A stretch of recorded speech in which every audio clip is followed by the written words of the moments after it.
A 10-year-old boy, utterly drenched and trembling with fear, burst into the Mafia boss's restaurant. "They took my sister," he wailed, his voice raw with anguish. "Please, only a king can save her." Unbeknownst to the child, his sister had uncovered a truth too dangerous to ignore. And the king in his sovereign rule held a strict policy. He never disregarded a child who dared to invoke his true identity. Lorenzo Vitali harbored a distinct aversion to interruptions during his evening meal. The private dining room at Bellinate, his esteemed establishment on Chicago's North Side, was sacrosanct territory. Here, no mobile phones chimed, nor did enforcers disrupt with their dilemmas. It was just him, a goblet of fine Barolo, and the profound silence he meticulously paid to preserve. Thus, when the main doors violently crashed open at precisely 9:47 p.m., his hand instinctively moved towards the Beretta concealed beneath his jacket. "Boss!" Marco, his head of security, stumbled into view, frantically chasing after a small, fleet-footed figure. "Boss, my apologies." A mere child zipped past Marco like a lightning bolt, perhaps 10 or 11 years old, utterly soaked to the bone from the October rain, his sneakers squeaking audibly on the polished marble floor. In his grasp, he clutched a battered spiral notebook, as if it were the sole tether to his very existence. The boy didn't pause at the security checkpoint, nor did he falter when 3 of Lorenzo's men attempted to block his path. With astonishing agility, he ducked beneath their arms and sprinted directly towards Lorenzo's table, his breath coming in desperate, ragged gasps. "Please!" the word erupted from him. "Please, you must help me." Lorenzo's men immediately converged, their hands reaching for the boy. But Lorenzo merely raised one finger, a solitary digit, and they froze mid-stride. The child collapsed onto his knees before Lorenzo's table, rain dripping from his dark hair onto the expensive Persian rug. His brown eyes were wide with a frantic mix of panic and tears. "Please, Mr. Vitali, please save my sister." "They took her," he stammered, his voice cracking. "She said, 'Only a king can defeat thieves.' You're the king, aren't you?" Lorenzo set down his wineglass with deliberate slowness. In 3 decades of orchestrating Chicago's most intricate crime operations, he had witnessed a vast spectrum of human desperation. People had pleaded for mercy, for protection, for vengeance. But a child? That was an entirely novel experience. "How do you know my name?" Lorenzo's voice was calm, almost soothing. "Everyone knows," the boy muttered, wiping his nose with his sleeve. "My sister told me. She said, if anything ever happened, if we ever needed real help, I should find the King of Chicago. That's you." "Your sister's smart," Lorenzo conceded, leaning back in his chair, his gaze keenly studying the boy. "What's your name?" Danny Chun." "And your sister?" Elena Chun. She's 16. They took her 3 hours ago."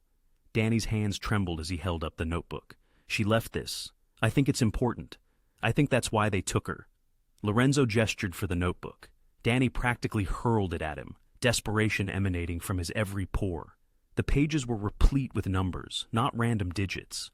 Lorenzo recognized encryption patterns, algorithmic sequences, code strings that bore an almost musical resemblance. In the margins, someone had meticulously scribbled notes in tiny, precise handwriting. SHA 256 variant, possible backdoor, wallet signature matches cartel pattern.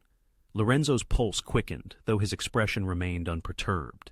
He had encountered this type of work before. His own cyber team employed similar methodologies to trace offshore accounts and money laundering schemes. "Where did your sister obtain this?" He maintained a casual tone, but Marco, sensing the subtle shift in his boss's energy, stepped closer. "She's incredibly skilled with math and computers, like genius smart." Danny's words tumbled out faster now. "She participates in these online puzzle games, code-breaking competitions. Last week she discovered this strange string of numbers on some forum. She initially thought it was just another puzzle, but as she started solving it, she cracked something she wasn't supposed to." Lorenzo finished. Danny nodded frantically. "These men burst into our apartment tonight. They were armed. They claimed Elena knew too much, that she had found their vault or something. They said she had to finish the job, or else they'd—" His voice completely broke. "They said they'd ensure she never solved another puzzle again." Lorenzo continued to leaf through the pages, The advanced mathematics were beyond his comprehension, yet he recognized intrinsic value when he saw it. This was no mere child's homework. This was the undisputed key to someone's fortune and their security. Did you see these men? Any names? One of them had a tattoo, a snake coiled around a cross, on his neck. Danny traced the pattern in the air. And sometimes they spoke Spanish. The boss guy, he made a phone call, said something like, "We got her, and Mendoza wants it done by dawn." Lorenzo's jaw imperceptibly tightened. Mendoza. Diego Mendoza orchestrated the Southside cartel operations, Lorenzo's primary adversary for the past 5 years. They shared an unspoken understanding: remain out of each other's territory, preserve the peace, and Chicago would remain profitable for all. But if Mendoza was now resorting to kidnapping teenage hackers... Boss, Marco leaned down, his voice low. The Mendoza family has been moving crypto for months, large sums. If this girl can access their vault, I know what it means. Lorenzo rose, all 6 feet of carefully controlled power. He gazed down at Danny, who stared back with the desperate hope of someone who had staked everything on an impossible gamble. Every instinct urged Lorenzo to send the boy home. This was not his concern. Getting involved meant war with Mendoza, meant complications he emphatically did not need. But then he looked again at the notebook, at the brilliant, precise handwriting of a 16-year-old girl who had inadvertently stumbled into the heart of a cartel's wealth. A girl capable of cracking codes that professional hackers couldn't even touch. A girl who, if Mendoza achieved his goals, would either vanish forever or transform into a weapon wielded against Lorenzo himself. "Marco," Lorenzo said quietly, his voice laced with an undeniable resolve, "assemble the team, all of them. We're getting this girl back." Lorenzo handed the notebook to Marco, then peered down at Danny. "You did the right thing by coming here, kid, but I need you to recount everything, every single detail about what transpired tonight. Can you do that?" Danny nodded so vigorously his entire body shook. Yes, sir. Anything. Just please save Elena. She's all I have." Lorenzo placed a hand on the boy's shoulder, a rare gesture of reassurance. "Then let's go find her, sister. Because if there's one thing I detest more than people disrupting my dinner..." He glanced towards the rain-streaked windows where the Chicago night lay in wait. "It's thieves pilfering what doesn't rightfully belong to them." Lorenzo guided Danny to a private office on the 2nd floor, far from prying eyes. Marco followed, accompanied by Vincent Chen No, relation to the boy, but Lorenzo's most astute tech analyst.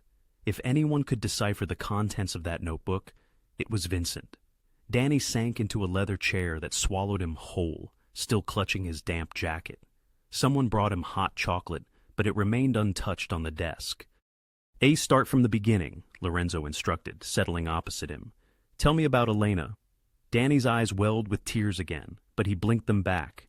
"She's not like other kids. When she was 7, she was doing calculus. By 10, she was teaching herself programming languages. Our parents," his voice caught, "they died in a car accident 2 years ago. Elena's been taking care of us ever since." "How?" Lorenzo inquired. "A 16-year-old can't work full-time. She does freelance coding, website stuff, data analysis, and she enters these online competitions, cryptography challenges, puzzle tournaments. Sometimes there's prize money." Danny's hands twisted together. "But mostly, she just loves solving things. She says numbers make sense when nothing else does." Vincent leaned forward, the notebook open in his hands. "These algorithms... Danny, your sister taught herself this. She learns from YouTube, online courses, forums. She's always on her computer." Danny looked at Vincent desperately. "Is it bad, what she found?" Vincent exchanged a glance with Lorenzo. "It's remarkable, and yes, very bad for her." "Tell him," Lorenzo ordered. "He deserves to know what his sister walked into." Vincent pointed to a sequence on one of the pages. "Your sister found what we call a cryptocurrency wallet address. Think of it like a bank account number, but for digital money. These particular patterns match a known cartel operation. Based on her notes, she traced the encryption protecting the wallet and started breaking it down, layer by layer." "She thought it was just a puzzle," Danny whispered. "There's this forum she visits, Cryptic Minds it's called. People post challenges. She said someone posted this weird number string and challenged people to decode it. She didn't know it was real. Someone posted cartel financial information as a public puzzle. Marco's eyebrows shot up. That's a trap, Lorenzo stated coldly. Or an inside job. Someone wanted that wallet cracked and figured the best way to do it was to crowdsource it to hackers who didn't know what they were really looking at. Vincent nodded. But Elena was the only one who got close. See these notations? She identified the encryption type, found a backdoor vulnerability, and was maybe 70% through cracking the access codes. If she'd finished, she could empty the vault. Lorenzo completed the thought. How much money? Danny asked in a small voice. Lorenzo looked at Vincent, who studied the calculations. Based on these transaction patterns, somewhere between $500 million and $700 million. The number hung in the air like a bomb. Danny's face went white. That's why they took her. They want her to finish it. Not just finish it, Lorenzo corrected. They want to drain it before anyone else can. Mendoza's vault, the one your sister found, it's where he keeps money from drug operations, weapons sales, everything. If someone empties it, his entire empire collapses overnight. But Elena won't help them. She won't. Danny's voice rose with panic. She told me, when they broke in, she screamed that she'd never help criminals. They hit her and dragged her out anyway. Lorenzo's expression darkened. Violence against women, especially children, violated even his own strict code. What time did they take her? 6:45. I was at my friend's house, absorbed in homework, when Elena's tearful call pierced through the quiet. Her panicked words, "Run, find you," dissolved into silence as the line abruptly cut out. Danny, pulling out a cracked iPhone, recounted, his voice thick with frustration. I must have dialed her 100 times. Nothing. Marco glanced at his watch, the gesture heavy with dread. That was 3 hours ago. If Mendoza wants this vault cracked by dawn, he's got maybe 6 hours to coerce her into compliance. Danny's desperation was palpable. She won't comply. She's stubborn. She'll fight them. That's what worries me, Lorenzo murmured, his voice barely audible. Vincent meticulously closed the notebook. Boss, if our interpretation is correct, Elena isn't just bright. She's a prodigy. The mathematics here are PhD level. She's uncovered encryption vulnerabilities that would elude most professional hackers. The unspoken implication hung heavy in the air. If Mendoza realized Elena's value extended beyond this single vault, he wouldn't simply let someone with her skills disappear. Whether she opened the vault or not, her brilliance condemned her to either permanent captivity or a swift, brutal end.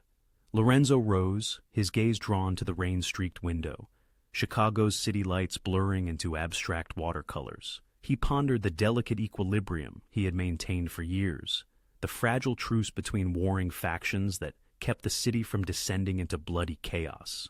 Rescuing this girl would shatter that peace. Yet, leaving her to Mendoza's dubious mercy meant sacrificing a 16-year-old genius for the audacious crime of being too brilliant. Lorenzo turned to Danny. Did your sister keep any backups of her work? Cloud storage, encrypted drives, anything? Danny nodded instantly. Always. She's paranoid about losing data. Why? Lorenzo pressed. Because if Mendoza gets what he wants from Elena, he'll erase every trace of her work, and likely her along with it. But if we have copies? We have leverage, Marco finished, his voice hushed. We could finish what she started ourselves.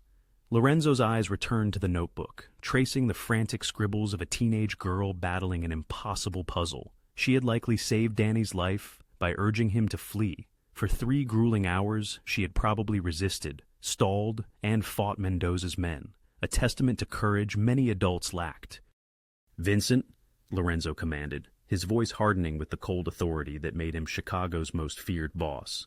Analyze every detail in that notebook. I need to know precisely what Elena uncovered and how close she was to completion. Marco, assemble the team, full tactical gear. I want every Mendoza property under surveillance by midnight. He paused, a dangerous thin smile playing on his lips. Are we going to war? Marco asked hesitantly. No, Lorenzo corrected. We're going to steal something precious from a thief. And then we're going to have a very serious conversation about respect. Danny looked up, a spark of desperate hope in his eyes. You'll save her? Really? Lorenzo met the boy's gaze.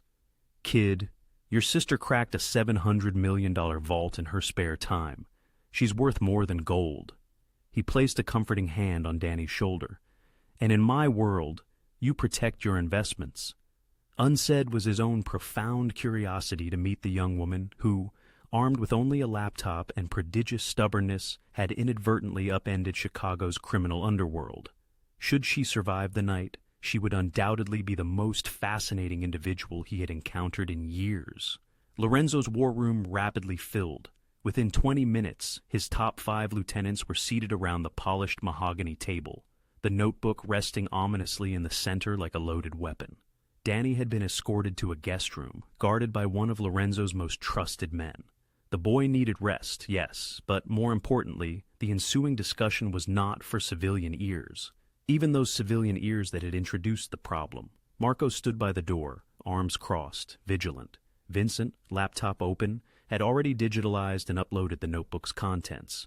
The others, Tony Falone, Rita Duca, James Park, and the venerable Sal Benedetti, studied the information with a mixture of intrigue and alarm. Mendoza, Tony Falone, Lorenzo's hulking enforcer, finally broke the silence, his fists like bricks. We're seriously contemplating targeting Mendoza's operation? Not his operation, Vincent corrected calmly.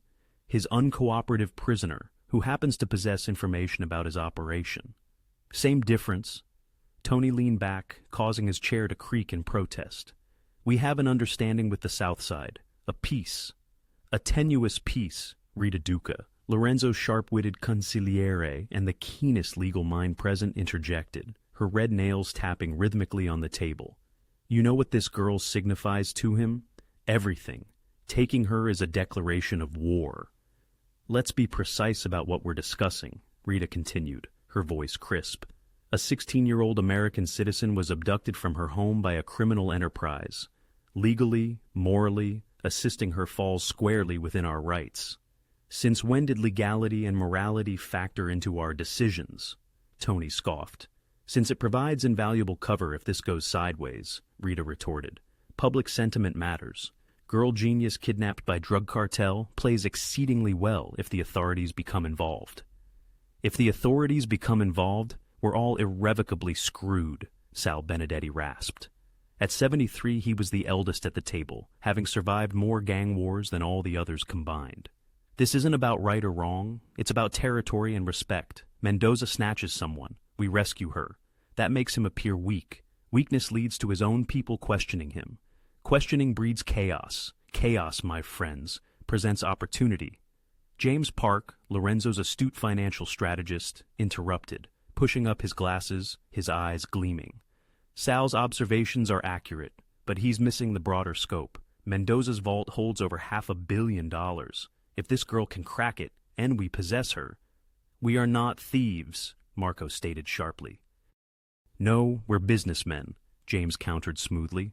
And this is a business opportunity of unprecedented scale. Consider this. Mendoza has been encroaching on our territories for 2 years. The docks, the gambling operations, even attempting to muscle into our protection rackets. He's been testing our boundaries. This gentleman is leverage we've never held before. Tony shook his head. It's also a gun pointed directly at our heads. Do you genuinely believe he'll simply permit us to walk away with the one individual who can dismantle him financially? He won't know we have her, Vincent said softly, drawing all eyes to him. Not immediately. We extract Elena tonight. Keep her hidden. Let Mendoza surmise she escaped, died, or was snatched by a rival crew. By the time he pieced together our involvement, we'll have already emptied his vault and vanished the money. James finished, a triumphant smile spreading across his face. We could cripple him without firing a single shot. Alternatively, Rita interjected, we could utilize her as a bargaining chip, return her to Mendoza in exchange for territorial concessions, a peace treaty with genuine teeth. Give her back? Marco's voice rose, incredulous. She sought our help. The kid walked through our doors asking for protection. If we hand her over to the man who abducted her, we are no better than criminals. Marco, Sal interrupted, his tone weary. Let's not delude ourselves. The girl has no family save a 10-year-old brother. No parents, no real protection. She's isolated in a world she barely comprehends. Whether we save her or trade her, she remains a pawn. That is the stark reality. She's a person, Marco snapped back. She's an asset, Tony corrected, his gaze unwavering. And assets possess value. The true question is, what do we value more? Peace with Mendoza or the potential payout from that vault? The room erupted. Voices clashed. Hands slammed on tables. Rita advocated for negotiation. James championed the financial windfall, and Tony insisted on preserving the status quo. Sal incessantly highlighted the perils of disrupting the precarious territorial balance. Marco stood alone, passionately arguing their moral obligation to intervene. Lorenzo sat at the head of the table, fingers steepled, observing their zealous dissection of arguments. He had remained silent since convening the meeting, finding no need to speak. His people were intelligent, fervent, and had meticulously presented every angle he had already considered, but they were missing a fundamental truth. "Enough," he said quietly, and the room instantly fell silent. Lorenzo rose, slowly circling the table. "You are all asking the wrong question. This isn't about Mendoza. It's not about money or territory or even peace treaties." He picked up the notebook, feeling its weight. "This is about a 16-year-old girl who is smarter than anyone in this room. Smarter than Mendoza, probably smarter than me." He met each of their gazes.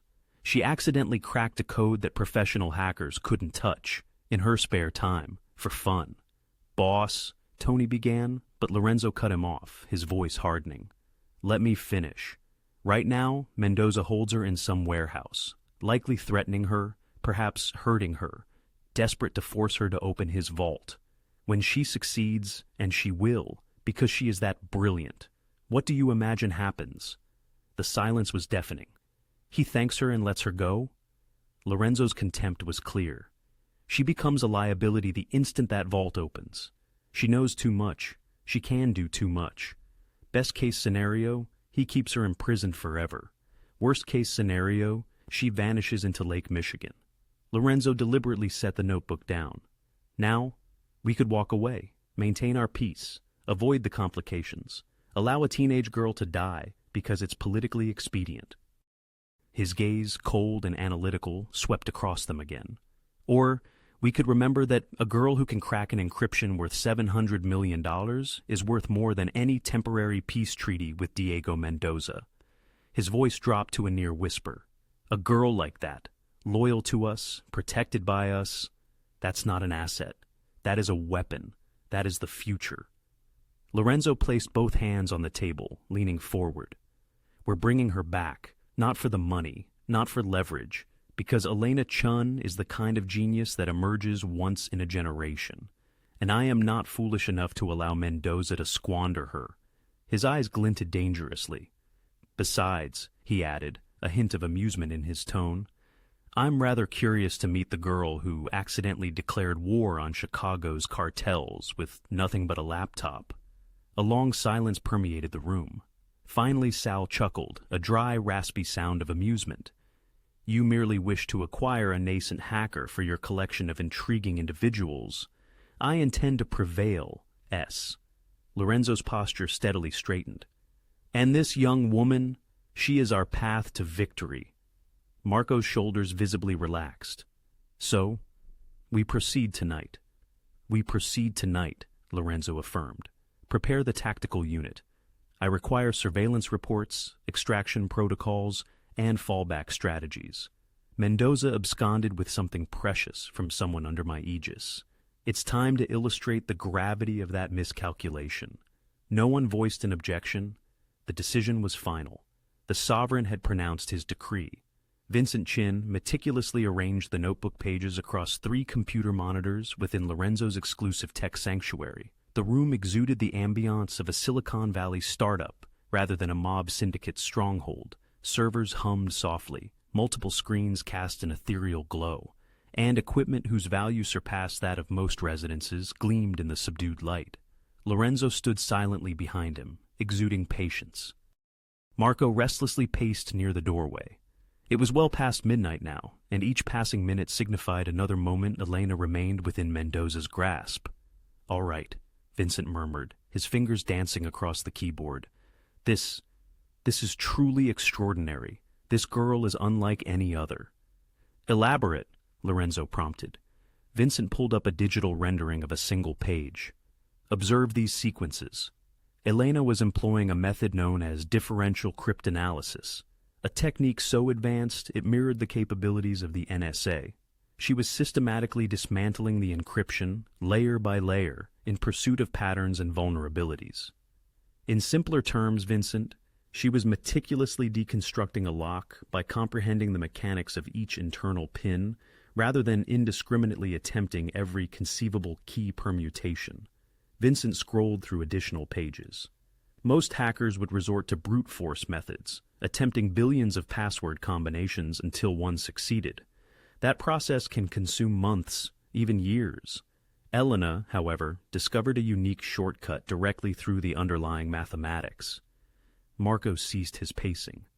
Based on her current progress, how long would it take her to conclude this? Vincent rapidly calculated.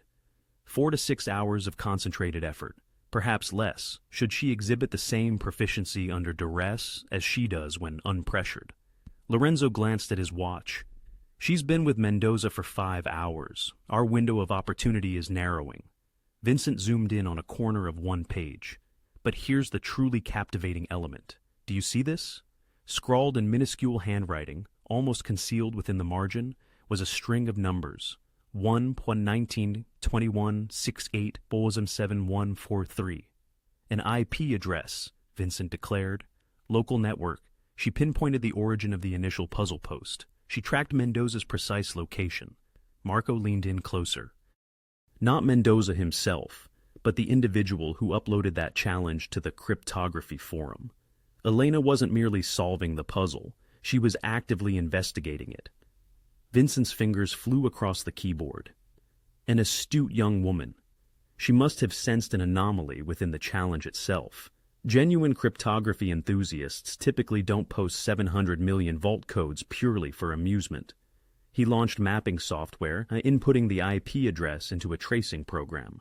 Lines of code cascaded across the screen, routing the signal through various nodes.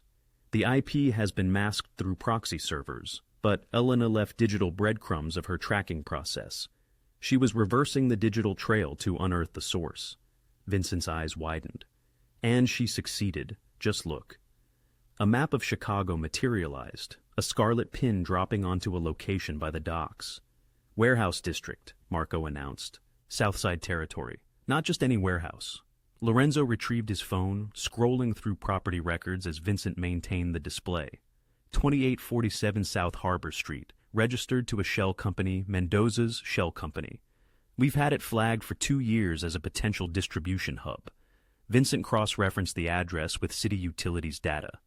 Power consumption surged at that location 3 days ago, far exceeding what a typical warehouse would use. Someone is operating significant equipment in there. Computer equipment, Lorenzo concluded for Elena's sake. It makes sense. If they intend for her to crack the vault, they need to provide her with adequate hardware. That level of cryptography cannot be performed on a smartphone. Vincent brought up satellite imagery of the warehouse. A single building, approximately 12,000 square feet. Loading docks on the east side, main entrance facing north. It appears abandoned from outside. He then switched to infrared data from a recent satellite pass. Heat signatures, multiple sources. At least a dozen individuals inside, possibly more. And observed this pattern. He indicated a concentrated heat source in the building's core. That indicates electronics, numerous units, running intensely hot. Marco pulled out his own tablet, making notes. Guard positions, cannot discern from satellite, will require ground-level operatives. Vincent switched programs once more. But I can confirm they possess robust security. The building's network is entirely isolated. No Wi-Fi signals escaping, no cellular connections. They've established a dead zone. Whatever Elena is accomplishing in there, they are determined no information leaves. Lorenzo meticulously studied the warehouse location, his mind already cycling through tactical permutations. The docks were Mendoza's territory, yet sparsely populated at night, primarily shipping containers and disused structures. A skirmish there wouldn't immediately attract police intervention. However, it would summon Mendoza's reinforcements. "What about surveillance cameras?" he inquired. Vincent displayed traffic camera feeds from nearby intersections. City cameras cover the main arteries, but not the warehouse itself. However, he rewound footage from earlier that evening. I have something. 7 p.m., 3 black SUVs entered the warehouse district. They never exited. He enhanced the image. The license plates were obscured, but in one frame, a door briefly opened, revealing a figure. "Freeze that!" Lorenzo commanded. The image pixelated as Vincent zoomed in. A man's profile was visible for perhaps half a second, and prominently on his neck, even in the grainy footage, a distinct tattoo. A serpent coiled around a cross. "That's the tattoo Danny described," Marco breathed. "Positive identification on Mendoza's crew." Vincent confirmed. "They are definitely inside." Lorenzo's jaw tightened. The disparate elements were converging. Elena had demonstrated enough brilliance not only to decipher the code, but also to trace its origin. She had likely comprehended the peril she was in, even before Mendoza's men arrived. Perhaps that explained the hasty scribble of the IP address and insurance policy should someone come searching for her. An insurance policy that her younger brother had unwittingly delivered directly to Chicago's most formidable figure. "How many entry points to the building?" Lorenzo asked. Vincent displayed architectural blueprints he had illicitly obtained from the city database. 4. The main entrance, the loading dock, an emergency exit on the west side, and a roof access hatch. But these blueprints date back to 1987. There's no telling what modifications Mendoza might have implemented. What about adjacent buildings? 2 other warehouses within 100 yards, both genuinely derelict. Street access from 3 directions. The harbor is on the east side, offering a potential water escape route if circumstances deteriorate. Marco examined the map. "It's defensible. They made a good choice." "They chose predictably," Lorenzo corrected. "Mendoza invariably uses that district for sensitive operations. He believes that because it's his territory, he's invulnerable there." "He's not mistaken," Marco interjected. "If we strike a location that deeply entrenched in his territory, every one of his soldiers will respond. We'll be outnumbered 10-1. "Then we afford them no time to respond," Lorenzo countered, checking his watch again. 12:47 a.m. "Vincent, maintain continuous monitoring. I need to know if anyone enters or exits that warehouse. Marco, prepare the tactical team, light and fast. 6 men, suppressed weapons, extraction gear." "When do we move?" Marco inquired. Lorenzo gazed at the warehouse on the screen, envisioning Elena inside, likely exhausted, terrified, yet still resisting. Still buying time she couldn't know anyone would utilize. "We move at 4 a.m., he declared, 2 hours before dawn. They'll be fatigued, anticipating her to break at any moment. We'll strike when their focus is on her, not on perimeter security." Vincent nodded. "I'll have communications ready. We can jam their phones, buying you a few crucial minutes before reinforcements can be summoned." "Do it." Lorenzo turned to depart, then paused. "Vincent, one more directive. That notebook replicated. Multiple copies, both physical and digital. Store them in diverse locations." "You anticipate Mendoza will pursue them?" "I believe Elena Chun's intellectual contribution is worth committing murder for," Lorenzo stated quietly. "And I wish to ensure that if anything befalls her, her brilliance does not perish with her." He exited the tech room, Marco following closely behind. In but a few hours, they would be embroiled in conflict. Not the kind of warfare waged in streets with legions, but the perilous sort. Surgical, swift, and potentially catastrophic if any element went awry. Yet, Lorenzo had not forged an empire through cautious maneuvers. He had built it by discerning value where others overlooked it. And Elena Chun? She represented the most valuable commodity in Chicago that night. It was time to retrieve his investment. At 1:30 a.m., 2 unmarked vehicles silently eased into the shadows near the Chicago docks. No headlights illuminated their approach, and their engines purred no louder than an idle hum. Inside were 4 of Lorenzo's finest scouts, equipped with surveillance technology that surpassed the cost of the cars themselves. Tommy Ritchie, Lorenzo's reconnaissance specialist, crouched on the rooftop of an abandoned warehouse 200 yards from the target location. Through night vision binoculars, he observed the guards. 3 at the north entrance, he whispered into his radio. 2 patrolling the perimeter, another pair on the loading dock, all openly carrying automatic weapons, making no attempt to conceal them. Confidence or foolishness? Marco's voice crackled back through his earpiece. Both, Tommy replied, slowly panning the binoculars. They believe they are secure within their own territory. Their movements are sloppy. One man is smoking, another is preoccupied with his phone, but the weaponry is formidable, AK-47s, perhaps MP5s. These aren't mere street thugs. This is trained security. In the vehicle below, Marco sat beside Lorenzo, monitoring the audio feed. Lorenzo gazed intently at the warehouse, his expression impenetrable in the darkness. What about the structure itself? Marco inquired. 2 industrial generators running on the east side, Tommy reported.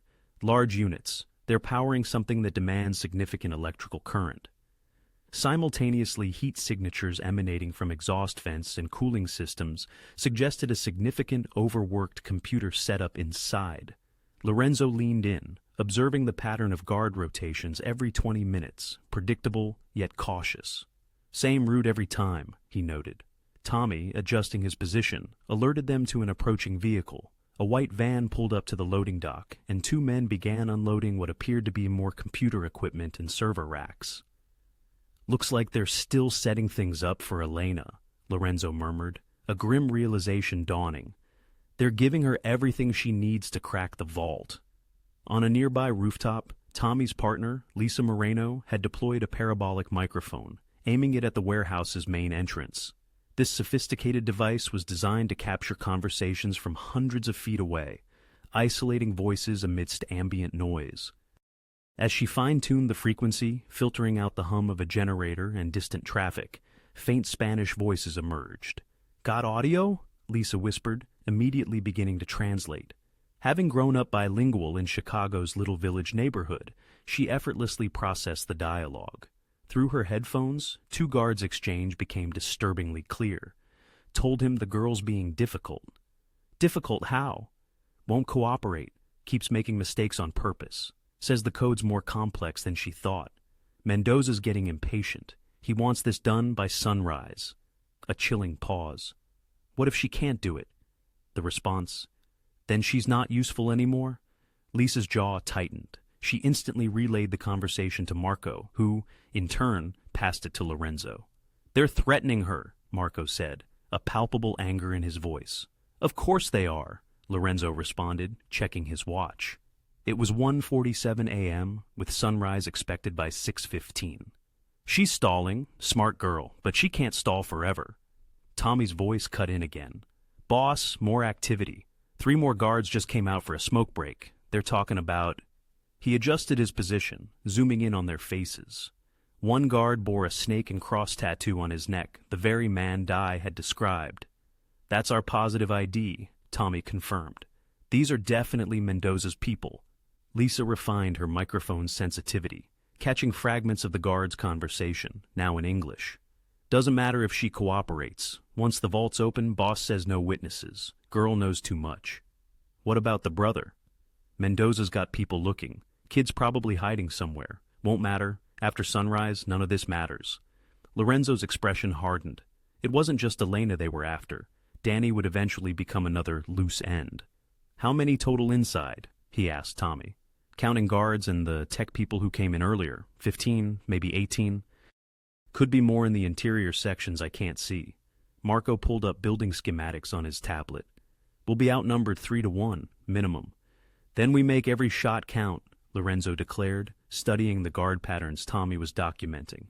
What about escape routes? Harbor 60 yards to the east. They've got a speedboat docked there, probably their emergency exit. Streets to the north and west lead deeper into Mendoza territory. South side's blocked by containers. We need to extract through the north or take the water route. Water's too exposed, Marco noted. Too many variables, Lorenzo conceded. North it is. Fast extraction, straight back to our territory. 3-minute window maximum before Mendoza's reinforcements arrive. Lisa suddenly raised her hand. Wait, someone's talking inside. Different voice, younger. She cranked the microphone's sensitivity, angling it toward a ventilation shaft. The audio was muffled, distorted by walls and equipment, but a female voice, exhausted yet defiant, emerged. Already told you this encryption has 7-layer security. Each layer needs a harsh, threatening male voice interrupted. Don't care about layers. You've had 5 hours. Stop stalling and finish it. I'm not stalling. Look at the code yourself if you think it's so easy. The sound of something crashing echoed, followed by Elena's cry. Then silence. Lisa's hands trembled as she pulled off her headphones. They're hurting her! Marco looked at Lorenzo. Boss, we need to move now. But Lorenzo held up a hand, listening to Tommy's continued surveillance report. He knew that decisions fueled by emotion could be fatal. Every piece of information was crucial. Any sign of Mendoza himself? He asked. Negative, Tommy replied. Just his soldiers and tech people. He's probably at a secure location, waiting for confirmation the vault's open. Smart, Lorenzo acknowledged. Doesn't put himself at risk until the job's done. More voices filtered through Lisa's microphone, guards discussing the timeline, Mendoza's orders, and the disposal of the girl once her work was complete. Each word was another nail in Elena's coffin. Lorenzo made his decision. Pull back to the staging point, he commanded. We've seen enough, boss, Tommy sounded surprised. We know their numbers, their positions, their timeline. We know Elena's alive and still fighting. That's all we need. Lorenzo's voice was cold, calculated. Gather the team. Full tactical briefing at 3 a.m. We move at 4:30 a.m. Confirmed, Marco affirmed. That gives us a 2-hour window before sunrise. Before they kill her, Lorenzo corrected. They want the vault open by dawn. We'll take her before they get their wish. Inside the warehouse, Elena Chun was buying time she didn't know she had. Fighting with every brilliant neuron in her exhausted brain, stalling, making deliberate errors, pretending the code was harder than it was. 6 grueling hours had passed, and she suspected she had maybe 3 more before her captors saw through her deception. Yet, Lorenzo Vitali was done watching. He had gathered enough intelligence about the layout, the enemy, and the stakes. Now, it was time to show Diego Mendoza the consequences of stealing from the king. Prep the team, Lorenzo commanded, his voice imbued with absolute authority. Tell them to bring their best gear. We're going into the belly of the beast, and we're coming out with Chicago's most valuable asset. Marco offered a grim smile. Time to go shopping. No, Lorenzo corrected. Time to go to war. The cars pulled away from the docks, vanishing into Chicago's pre-dawn darkness. In 3 hours, everything would change. Elena Chun's wrists burned where the zip ties bit into her skin. For 6 excruciating hours, she had been handcuffed to a metal chair, her fingers cramping from relentless typing, her back screaming from the rigid posture she was forced to maintain. The warehouse air was biting cold, though she wondered if it was merely the chill of fear. Around her, 3 computer monitors glowed with code lines of algorithms, encryption patterns, mathematical sequences that would elicit envy from most professional hackers. This was her work, her genius, being exploited to obliterate someone's life savings, or worse. She didn't know whose money it was. She didn't want to know. Behind her stood Carlos, a stoic guardian with his gun resting casually on his hip. He had been her primary overseer for the past 3 hours, scrutinizing every keystroke.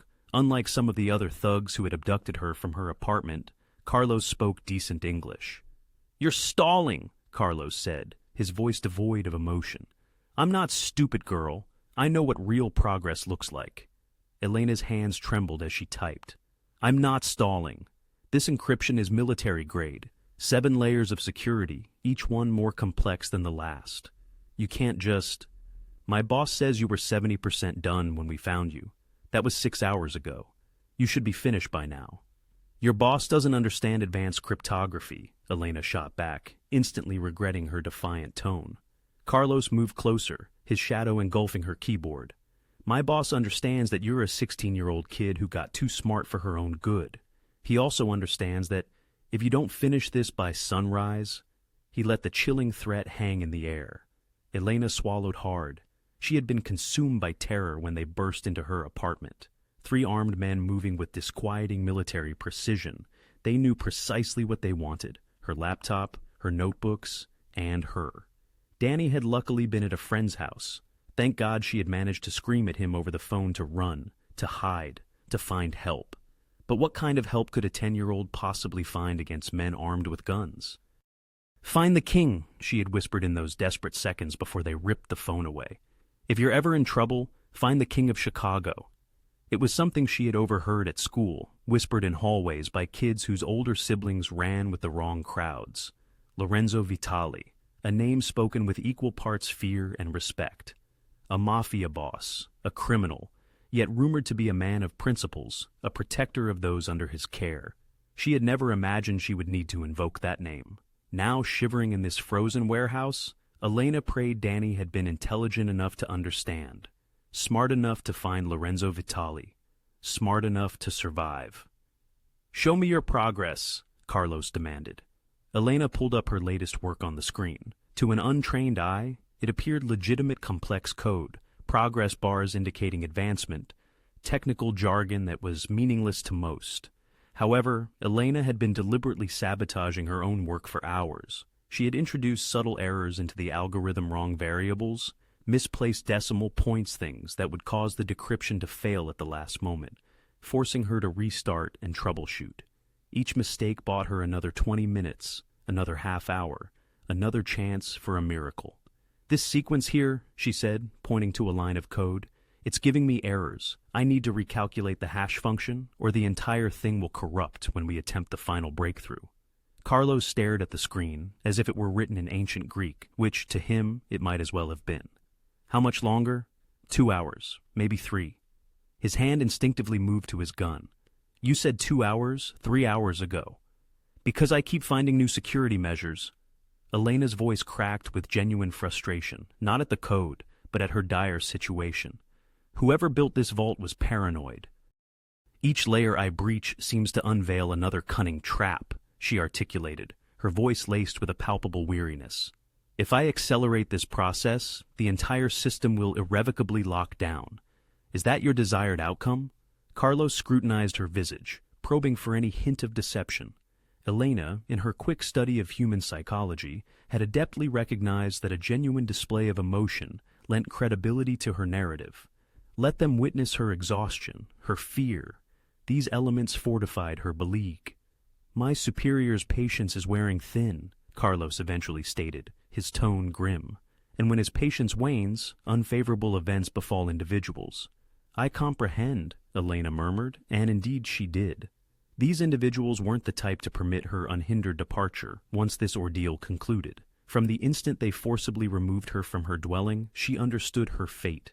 A witness, a burden, a loose end. They would undoubtedly eliminate her the very moment the vault yielded, compelling her to prolong its inaccessibility indefinitely. As Carlos pivoted to confer into his radio, Elena's nimble fingers hastily glided across a notepad situated next to her keyboard. She meticulously inscribed spurious encryption keys, deliberately flawed algorithms, and information meticulously crafted to mislead any who might later discover her annotations. Should they compel her to finalize the task? Should she be unable to sustain the delay? Her intention was to scatter a trail of breadcrumbs leading irrevocably astray. At least then, even in the throes of death, she would savor the satisfaction of having outmaneuvered them. Yet, concealed beneath these fabricated jottings, in script so minute it was almost imperceptible, she had, over the preceding hours, penned something else entirely. A silent supplication, a desperate glimmer of hope. "Danny, if these words reach you, I genuinely exerted every effort. My profound apologies. Strive for greater astuteness than I, and prioritize your safety. Seek a king. Elena." A new voice caused her to glance upward. One of the technical consultants, a man in his 30s adorned with expensive eyewear and weary eyes, approached her workstation. Unlike the vigilant guards, he possessed a genuine comprehension of her intricate manipulations. "This anomaly here," he observed, indicating a section of her display, "is unequivocally intentional." Elena's heart momentarily ceased its rhythm. "You've been systematically embedding defects into your own programming, minor ones, easily overlooked, but I've been observing with meticulous care." He leaned closer, his voice subsiding to a conspiratorial whisper, ensuring the guards remained oblivious. "Your brilliance is undeniable. This work is truly exceptional. However, you are also, inexorably, charting a course towards your demise. Elena met his gaze directly. They will kill me regardless. In all likelihood, he conceded, but if you bring this to completion, you might secure a few additional hours. Should you persist in your prevarication, he subtly gestured towards Carlos, they will ensure your suffering. I am indifferent, Elena declared, her conviction unwavering. I will not abet criminals in their pursuit of illicit gains. The consultant's expression softened perceptibly. Noble. Foolish perhaps, but undeniably noble. He straightened, his voice now amplified. Her code contains errors. She requires a minimum of an additional hour to meticulously debug it. Carlos uttered a Spanish expletive. The boss demands its completion by 6 a.m. Then the boss must grasp that decrypting $700 million in encrypted data necessitates time, the consultant retorted. He then departed, leaving Elena once more amidst her captors. She reverted her attention to her screens, her hands trembling imperceptibly. Each keystroke represented a subtle act of defiance. Every meticulously implanted error signified a small, personal triumph.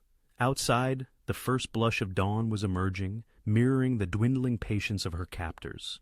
And somewhere in the bustling city of Chicago, she offered a fervent prayer that her younger brother had successfully located the king, for Elena Chun's time was rapidly diminishing. Her repertoire of delaying tactics was nearing its end.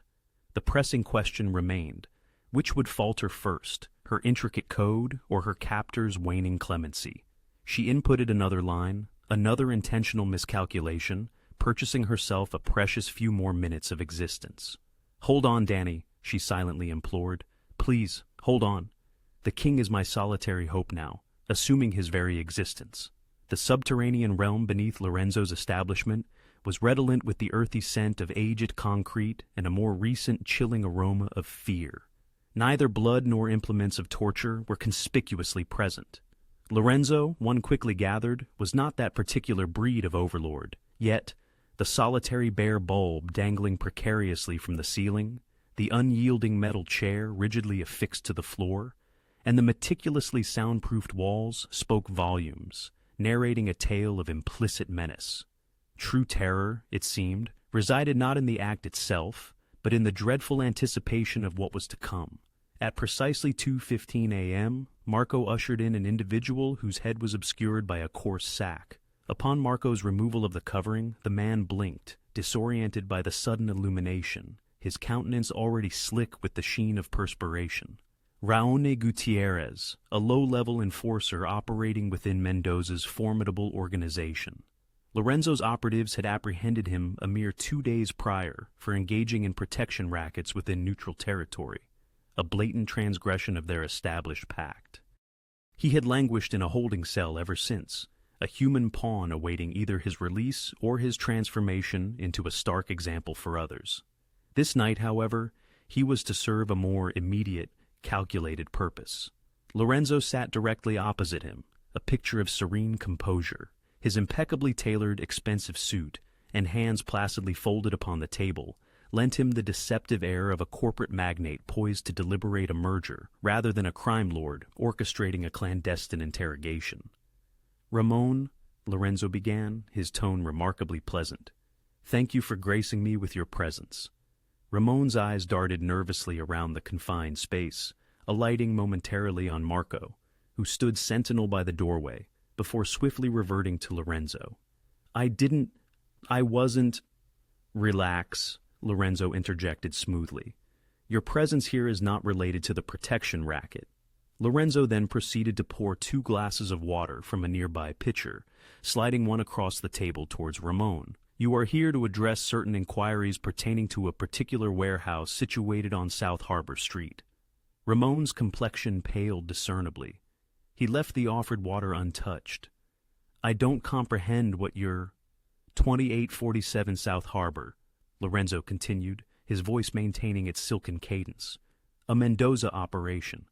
You were observed there yesterday afternoon, providing provisions to the security personnel. We possess photographic evidence. This was an outright fabrication, a calculated lie. But Ramon, in his current state, remained blissfully unaware. The man's throat convulsed as he swallowed audibly. I merely deliver sustenance. I am ignorant of the activities conducted within. Of course not, Lorenzo affirmed. You are simply adhering to instructions. Lorenzo leaned back in his chair. Allow me to impart what I know, Ramon. Thereafter, you can determine the extent of your candor. Fair, Ramon assented, nodding slowly. Mendoza abducted a 16-year-old girl from her residence last night, an American citizen, a high school student, an individual who has never caused harm to anyone. He is currently detaining her in that warehouse, compelling her to decrypt an encrypted vault. Lorenzo's voice maintained its conversational lilt, yet his eyes were as frigid as ice. Now, I require 3 pieces of information. Firstly, how many individuals are guarding her? Secondly, what is Mendoza's contingency plan should complications arise? Thirdly, what is the girl's ultimate fate once she completes the assignment? I cannot. If Mendoza discovers I've spoken, Mendoza will not discover your disclosure, Marco interjected from the doorway, his voice firm. Because you will be under protective custody before the sun rises. Full immunity, a new identity if you so desire. All that is required of you is to furnish us with the information we seek. And if I do not? Ramon's voice trembled noticeably. Lorenzo's expression remained impassive. Then you will be returned to your cell, and tomorrow morning we will contact Mendoza. We will inform him that we apprehended you collaborating with federal investigators. We are quite adept at fabricating a highly convincing paper trail. Telephone records, bank deposits, meeting logs. Ramon's eyes widened in horror. You'd be signing my death warrant? No, Ramon, Lorenzo contradicted gently. You signed it yourself the moment you elected to align yourself with a man who abducts children. Lorenzo took a deliberate sip of his water. I am affording you an opportunity to act righteously, seize it or forgo it. The ensuing silence stretched for an agonizing 30 seconds. Ramon's hands quivered uncontrollably, and his breathing accelerated noticeably. Lorenzo simply waited, as unyielding and patient as stone. Finally, Ramon capitulated. 18 men, he whispered, his voice barely audible. 12 guards, 6 technical personnel. They rotate shifts every 4 hours. The next rotation is scheduled for 4 a.m. Lorenzo nodded slowly. Backup plan? If the warehouse is subjected to a raid, they will relocate to a secondary facility. An antiquated meatpacking plant on West 35th Street. Mendoza owns it through a shell corporation. It is outfitted as a fortified safe house. Weaponry, provisions, reinforced entryways, and the girl. Lorenzo's voice dropped to a whisper, almost imperceptible. What transpires when she unlocks the vault? Raune hesitated, the gravity of this particular piece of information hanging heavy in the air. This was the detail that would irrevocably seal his destiny, one way or another. Tell him, Marco urged, his voice resonating with a pragmatic edge. You've already divulged enough to condemn yourself. You might as well secure full immunity. Mendoza, Ramon licked his parched lips. Mendoza does not intend to kill her. Not immediately. Lorenzo's eyes narrowed. Elaborate. There is a prospective buyer, representing a cartel from Colombia. They received intelligence that Mendoza had captured a prodigious hacker, a young prodigy capable of decrypting encryption that their own specialists found impenetrable. They desire her.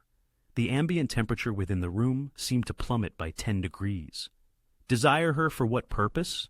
Marco questioned, though the chilling answer was already transparent. To perpetually serve them, to breach their rivals' security systems, pilfer financial data, infiltrate governmental networks. Raone appeared visibly ill. The buyer extended an offer of $2 million. Once the vault is opened and Mendoza confirms her capabilities, the girl will be transported to Bogota on a private aircraft. Its 6 a.m. flight from a private airfield. Lorenzo's jaw clenched imperceptibly. This grim reality was far more disturbing than a mere execution. Elena would not simply perish. She would vanish into the insidious currents of international human trafficking, coerced into deploying her extraordinary intellect for the benefit of cartels until she was utterly exhausted and summarily discarded. Where is this airfield located? His voice was lethally quiet. Rockford, a small private strip Mendoza utilizes for smuggling operations. Approximately 40 miles northwest of Chicago. Lorenzo glanced at Marco, who was already performing rapid calculations in his mind. "That's an hour's drive from the warehouse. If they move her at 5 a.m., we would never intercept them in time," Lorenzo concluded, his voice taut. He then turned his attention back to Raone. "This Colombian buyer, does he have representatives present here in Chicago?" "Two representatives. They are currently at a downtown hotel, awaiting confirmation. Once Mendoza provides the signal, they will manage the transportation. Names? I am unaware of their names, only that they are formidable individuals, ex-military. They will not relinquish the girl without a vigorous struggle." Lorenzo rose, meticulously buttoning his suit jacket. The interrogation had concluded. Ramon had provided them with every crucial detail, revealing that the stakes were considerably higher than a straightforward rescue operation. "Marco, ensure Ramon is placed under protective custody. Full protection until this entire affair is resolved." "Wait," Ramon interjected hastily. "I have told you everything. I'm safe now, aren't I?" Lorenzo regarded him with a flicker of something akin to pity. "Ramon, you have just betrayed one of Chicago's most perilous figures. Safety is a relative concept, but you will remain alive, which is far more than would be your fate had we returned you to Mendoza." He proceeded towards the door, then paused. "One more query. Does Mendoza intend to be present at the warehouse when the vault is opened?" "No. He never directly involves himself in such matters. He will be at his estate in Kenilworth, awaiting confirmation." "Excellent." Lorenzo's smile was cold and incisive as a surgeon's blade. "Then he won't perceive our approach." As they ascended the stairwell back to the main level, Marco spoke quietly, his voice laced with concern. "Boss, if the Colombians are entangled in this, the situation is far more expansive than we initially surmised.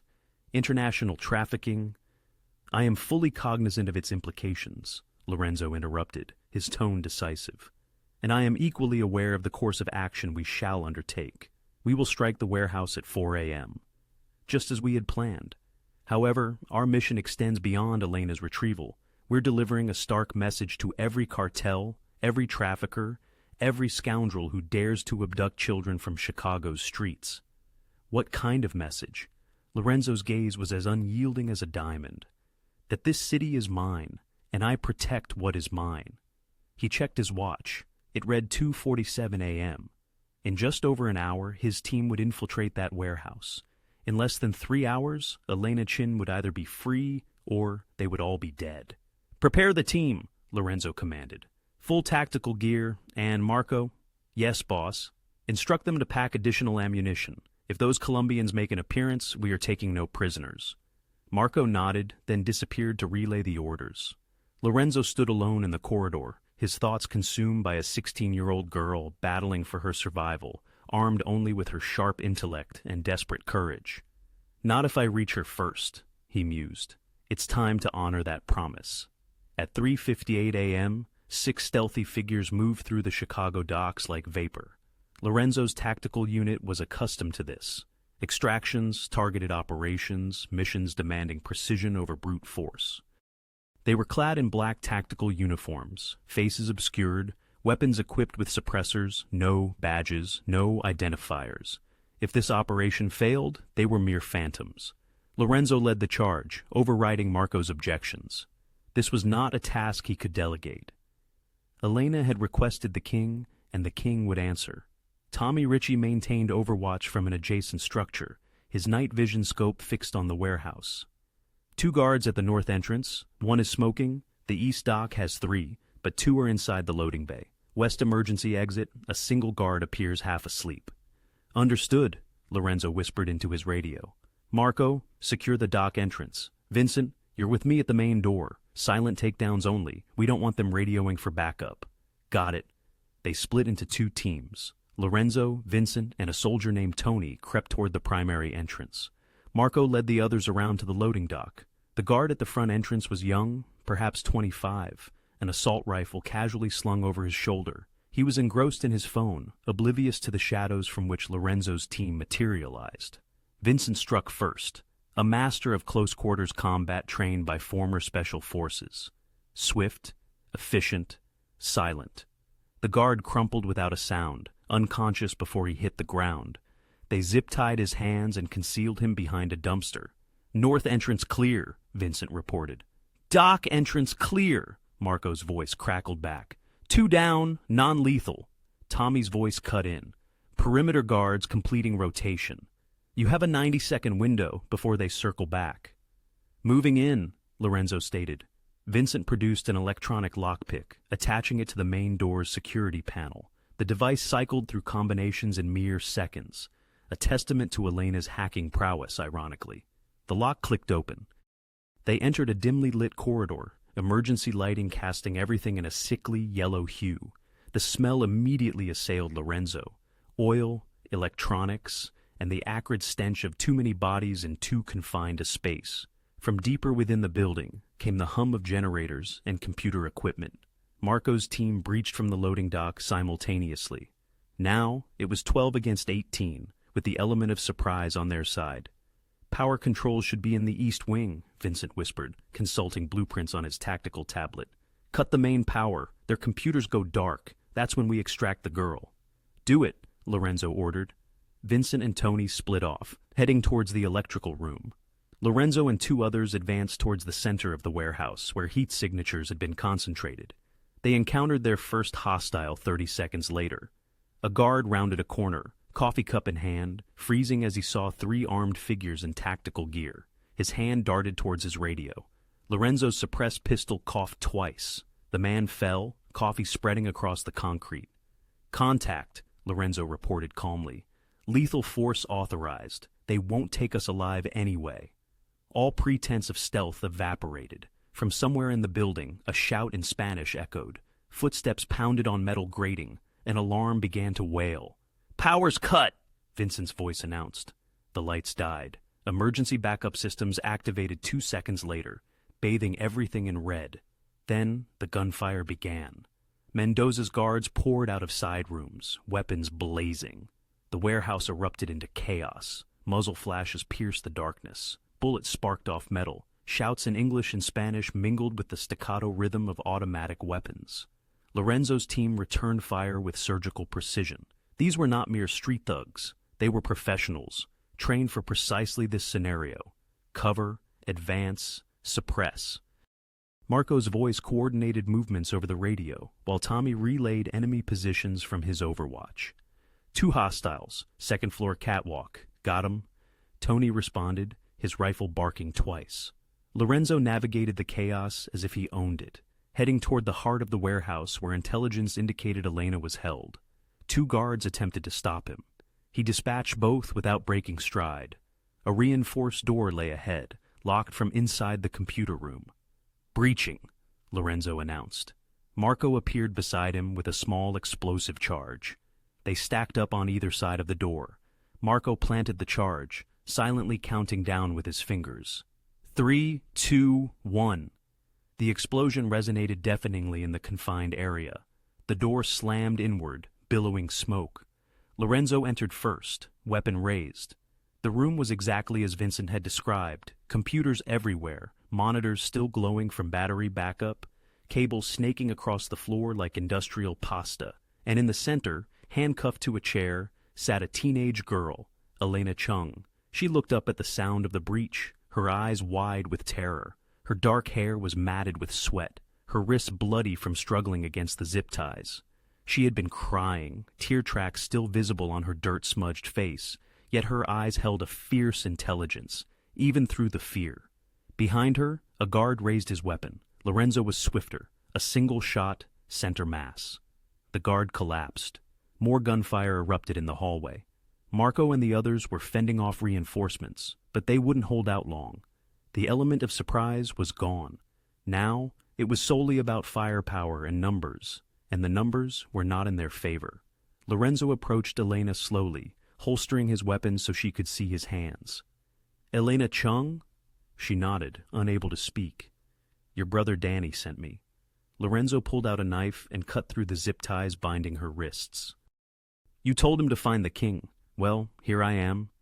Elena's eyes welled with tears. Danny, is he safe? He's safe, under my protection. Lorenzo helped her to her feet. Her legs almost gave out. How long had she been in that chair? He observed her. But we need to move now. The computers, My work? Leave it. We have copies of your notebook. That's all we need. An explosion rocked the building. Marco's voice crackled over the radio. Boss, they called for backup. We have vehicles approaching, multiple hostiles. Time to go, Lorenzo stated firmly. He met Elena's gaze, this brilliant, terrified, impossibly brave girl who had endured hours against killers. Can you run? She nodded. Then run with me. He extended his hand. Elena stared at it for a hesitant half-second. The hand of Chicago's most dangerous crime boss offered in protection. Then she took it. Time to go, genius, Lorenzo said. They ran. Behind them, the warehouse detonated into a war zone. Ahead lay freedom, survival, and a future neither could have predicted. But first, they had to escape alive. And with Mendoza's reinforcements closing in, that was far from certain. They escaped with a mere 30 seconds to spare. Lorenzo's team extracted through the north entrance, laying down suppressive fire, while Elena ran between Marco and Lorenzo, shielded by their bodies. 2 of Lorenzo's men sustained bullet wounds but pressed on, their pain overridden by adrenaline and training. Mendoza's reinforcements arrived just as their vehicles screeched away from the docks, bullets sparking off the rear bumper. But by then, Lorenzo's team was in neutral territory, and pursuit would have meant an all-out street war. Neither side was prepared for at 4:30 a.m. They drove in silence, Elena wedged between Lorenzo and Marco in the back seat, trembling from shock and exhaustion. You're safe now, Lorenzo said quietly. Nobody's going to hurt you. Elena nodded but remained silent, unable to speak. 6 hours of captivity, terror, and relentless struggle had finally caught up to her. By 5 a.m., they reached Lorenzo's suburban estate, a compound disguised as a luxury home, surrounded by walls, cameras, and armed men expertly skilled in their trade. Danny was waiting in the foyer. Upon seeing Elena, he rushed to her, and she collapsed into his arms, both of them weeping. Lorenzo granted them privacy, stepping into his study where his advisors were already gathering. 30 minutes later, after Elena had showered, eaten, and been examined by Lorenzo's private doctor, she sat in the study, wrapped in a blanket that dwarfed her slender frame. Danny sat beside her, holding her hand as if he would never let go. Lorenzo sat opposite them, flanked by Vincent, Marco, Rita, and James. The notebook was spread on the desk between them. Elena, Lorenzo began gently, I need to understand precisely what you discovered, not just for your safety, but because your findings have implications for everyone in this room. Elena took a shaky breath. I thought it was just a puzzle. Someone posted an encrypted string on Cryptic Minds, a forum I visit. It looked challenging, so I started working on it. When did you realize it wasn't just a puzzle? Vincent inquired. About 3 days in. Elena's voice grew stronger as she transitioned into technical details. Unraveling the intricacies of the encryption patterns, it became apparent that they were extraordinarily sophisticated. These weren't the handiwork of a casual enthusiast. Rather, they incorporated military-grade SHA-256 variants interwoven with bespoke algorithms, a complexity-defying amateur creation. Slipping out her phone, which she'd miraculously retained throughout the ordeal, Elena accessed a notes application. I began tracing the source, pinpointed the IP address, and ultimately tracked it to that very warehouse. It was then I realized I'd stumbled upon something profound, she recounted. Lorenzo had mentioned Mendoza's cryptocurrency holdings in connection with the vault. Elena's gaze flickered upwards, her eyes a complex mixture of dread and anticipation. That's precisely what I attempted to convey to them, yet they wouldn't heed my warnings. The vault I discovered isn't a singular storage facility, it's a central hub. A sudden hush fell over the room as Vincent leaned forward, his curiosity piqued. What exactly do you mean, a hub? Elena's words now spilled forth with increased velocity, her brilliant mind at last unburdening itself of the knowledge she had contained. The encryption I was decrypting wasn't safeguarding one vault, but an entire network. As I delved deeper into the code, I unearthed dendritic pathways, distinct wallet addresses, all interconnected via a central node. The original vault, the one everyone believed I was merely cracking, is in fact linked to no less than 7 other significant cryptocurrency accounts. James Park's eyes widened perceptibly. Multiple organizations? He queried. I believe so, Elena affirmed. I observed anomalous transaction patterns, disparate timings, varying amounts, dissimilar signatures. She paused, searching for the precise terminology. It's as if someone has engineered a clandestine central bank for criminal organizations. All their illicit funds converge through this hub, shielded by shared encryption. This mechanism ensures that no single individual can access it without the master key. Lorenzo exchanged meaningful glances with his advisors. A shared vault indeed, he mused. Multiple cartels pooling their resources, or perhaps laundering them, Rita interjected, her voice laced with understanding. Concealing money through a collective system to complicate its traceability back to any individual operation. Precisely, Elena confirmed, pulling up additional notes. I had mapped at least 7 distinct branches before my capture. Based on transaction volumes and patterns, my estimation of the total holdings reached, she paused, double-checking her calculations, between 2 and 3 billion. The colossal figure resonated through the room like a sonic shockwave. Billion, Marco echoed, disbelief coloring his tone. Not million. Billion, Elena reiterated, dispersed across multiple accounts, yet all accessible through the central vault. Whoever commands the master encryption possesses absolute oversight and access. Vincent, already engrossed, began utilizing dark web monitoring tools on his laptop. If her assertions are correct, this transcends Mendoza's operation. This is a consortium, an alliance of multiple crime families collaborating on a shared financial infrastructure. Which signifies, Rita articulated slowly, that Elena didn't merely locate Mendoza's funds, she uncovered everyone's. The weighty implications settled upon the room, thick as concrete. That's why they pursued her with such ferocity, James murmured, the realization dawning. Not simply to breach Mendoza's vault, but to gain entry to the entire network. Whoever controls that hub controls everything, Lorenzo finished, his gaze fixed on Elena. And you can crack it. It was not a question. Elena nodded. I was 70% complete when they apprehended me. Perhaps 80% now, given adequate equipment and time. The encryption, while brilliant, has its vulnerabilities. The designer seemingly prioritized inaccessibility over flawlessness. How long? Lorenzo pressed. 8 hours of focused effort, possibly less. The room erupted into a cacophony of urgent whispers. Marco and Vincent debated security ramifications, while Rita and James discussed legal exposure. Everyone spoke simultaneously, grappling with the magnitude of their newfound knowledge. Lorenzo raised a hand, and silence descended once more. He looked at Elena, this exhausted, brilliant, impossibly courageous teenage girl who had, by happenstance, unearthed the criminal underworld's Fort Knox. You are seated upon a gold mine, he stated quietly, and every cartel, every crime family linked to that vault is now aware of it. Mendoza will undoubtedly have divulged your capabilities, your discovery. Elena's face paled. They'll all pursue me. Yes, Lorenzo conceded honestly. They will. Danny gripped his sister's hand more tightly. But you'll protect her, won't you? You promised. Lorenzo's stern demeanor softened as he regarded the young boy. Indeed I did, and indeed I will. He then turned back to Elena.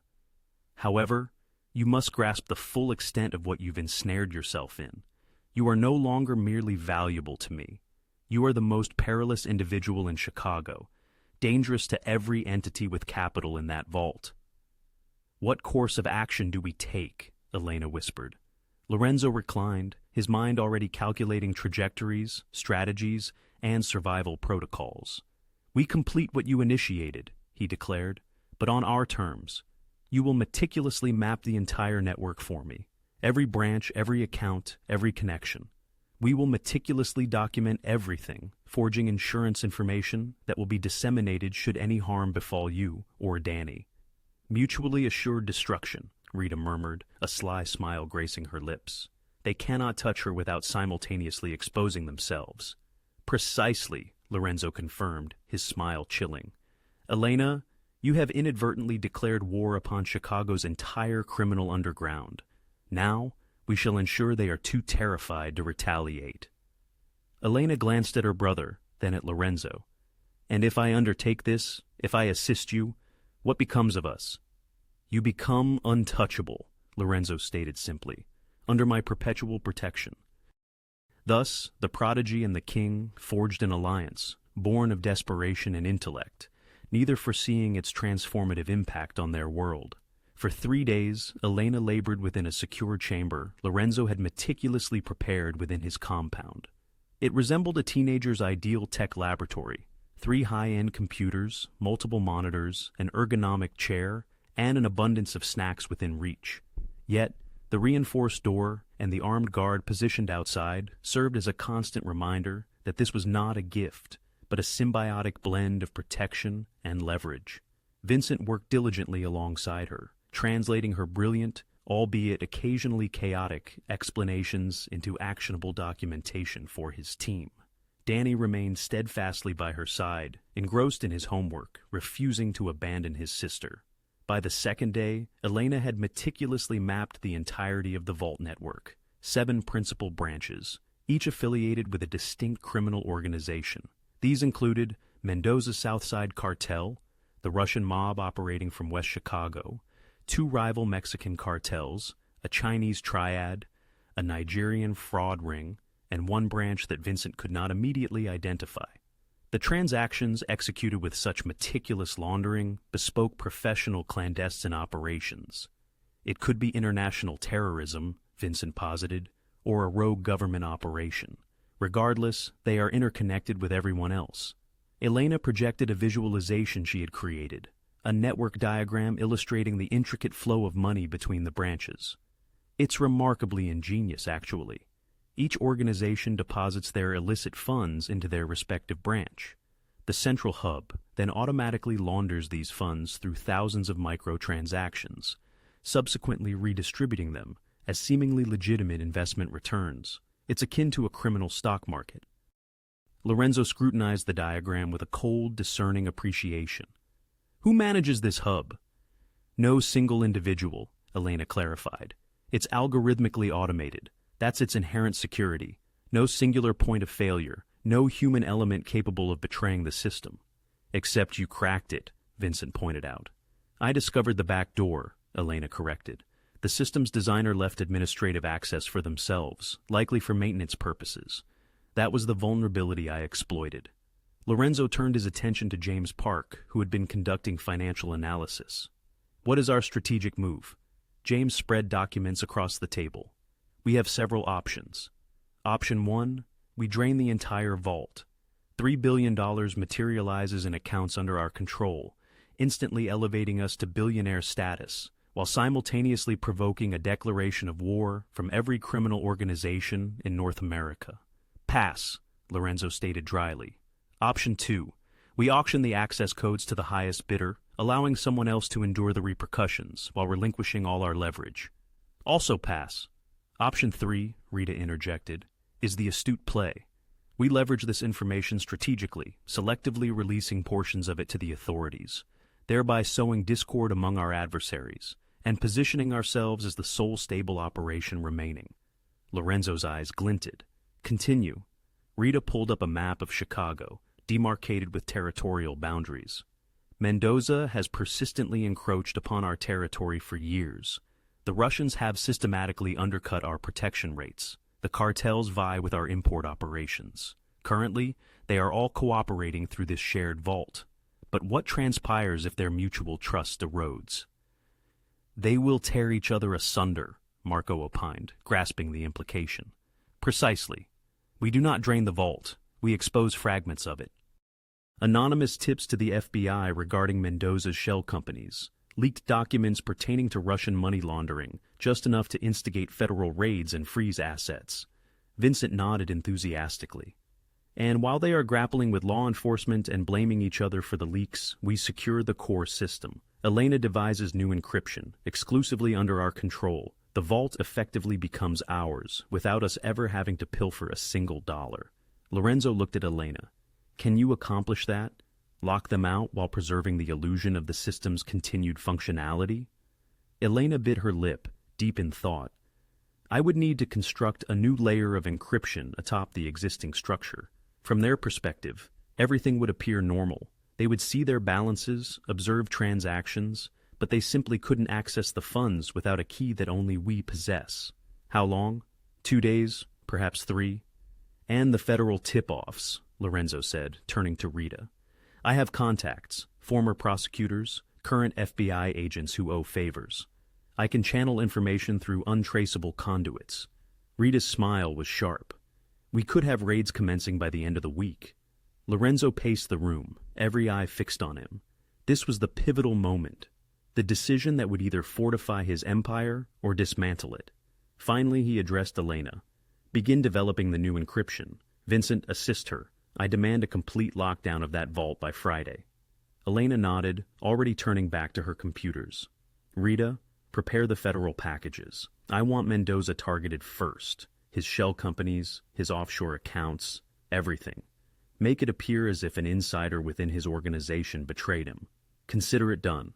Marco, escalate security across all our operations. When this hits, the chaos will be unprecedented. Our team must be prepared. Understood, boss. James, initiate preparations to transfer our assets offshore. Should federal agencies investigate criminal financial networks, I want no trace leading back to us. Lorenzo surveyed his team, his extended family. Indeed, within 72 hours, we will fundamentally alter Chicago's power dynamics. Those organizations that have relentlessly challenged us, tested us, and dismissed us as merely another crew, they are about to discover the folly of defying a king. Thursday morning, federal agents simultaneously raided 6 of Mendoza's shell companies. By Thursday afternoon, 3 of his bank accounts were frozen, and 2 of his key lieutenants were in custody. On Friday, the Russian mob's money laundering operation was meticulously exposed via an anonymous leak to the Chicago Tribune, rendering their legitimate business fronts toxic overnight. Saturday saw ICE raids on properties connected to both Mexican cartels, leading to dozens of arrests and the seizure of millions in cash. The criminal underworld erupted into a maelstrom of paranoia. Who was leaking information? Who was collaborating with the feds? Each organization hurled accusations, shattering old alliances. Violence flared in the streets as trust eroded completely. Yet, through this unprecedented turmoil, Lorenzo's operation functioned seamlessly, untouched, observing from above. The reason? While everyone else was locked in battle, Elena Chun was quietly constructing impenetrable digital fortifications around $3 billion that no one else even knew existed. Sunday evening, she looked up from her computer, utterly drained but radiating triumph. It's done. The vault is locked. Only we possess access now. Vincent meticulously verified her work, running numerous encryption tests. It's flawless. They can see their money, but they cannot retrieve it, and they'll remain blissfully unaware that we hold the master key. Lorenzo stood by his window, observing the sunset over Chicago. Somewhere out there, Mendoza was frantically attempting to salvage what remained of his empire. The Russians were embroiled in an internal war. The cartels were hemorrhaging both finances and personnel. Yet here, within his fortified compound, a 16-year-old girl had just handed him absolute control over the criminal underworld's entire fortune. "Boss," Marco announced from the doorway, "we're receiving calls. Every organization wants a meeting. They somehow believe we are immune to the current upheaval." Lorenzo offered a subtle smile. "Inform them I will consider their requests only after they acknowledge proper territorial boundaries." "You're going to make them beg for peace." "No," Lorenzo corrected. "I'm going to make them understand that Chicago belongs to me. It always has." He turned to Elena, who was showing something on her screen to Danny, likely explaining the intricate mathematics behind her encryption. 2 youngsters, one audacious gamble, and now the king held every single card. "Welcome to the family, Elena," Lorenzo said softly. She looked up, startled. "You have just become the most invaluable individual in my organization," he continued, "and I protect what is valuable." Elena managed a weary smile. "Does this mean I'm a criminal now?" "No," Lorenzo replied. "It means you are untouchable, the genius and the king." The alliance was irrevocably sealed. Monday afternoon, Lorenzo summoned Elena and Danny to his private study. This room was a distinct contrast to the utilitarian war room, where strategies were forged. Here, leather-bound books lined the shelves. Exquisite artwork adorned the walls, and the furniture exuded an aura of legacy rather than mere power. This was where Lorenzo conducted his most critical business. Elena and Danny sat opposite his impressive desk, both exhibiting a palpable nervousness despite the protection they had enjoyed for days. Danny nervously fidgeted with the sleeve of his new jacket. Lorenzo's people had purchased suitable attire for both of them, as returning to their apartment was no longer an option. Lorenzo poured 3 glasses of sparkling cider, sliding 2 towards them. Danny looked utterly bewildered until Elena whispered, "It's like a business meeting." "It is a business meeting," Lorenzo confirmed, settling into his own chair. "One of the most consequential I have ever conducted." Elena straightened her posture, attempting to appear older than her 16 years. "You want something from me for the vault access?" she ventured. "Astute observation, but not quite correct," Lorenzo said, taking a sip of his drink. "I wish to discuss your future, both of your futures." Danny spoke up, his voice small but courageous. "Are you sending us away?" "Quite the opposite," Lorenzo said, leaning forward. "Elena, in the past week, you have achieved something truly remarkable. You inadvertently uncovered a $3 billion criminal network, survived kidnapping by one of Chicago's most perilous cartels, and then assisted me in completely securing that entire network with encryption that even the NSA would struggle to crack." Elena nodded slowly.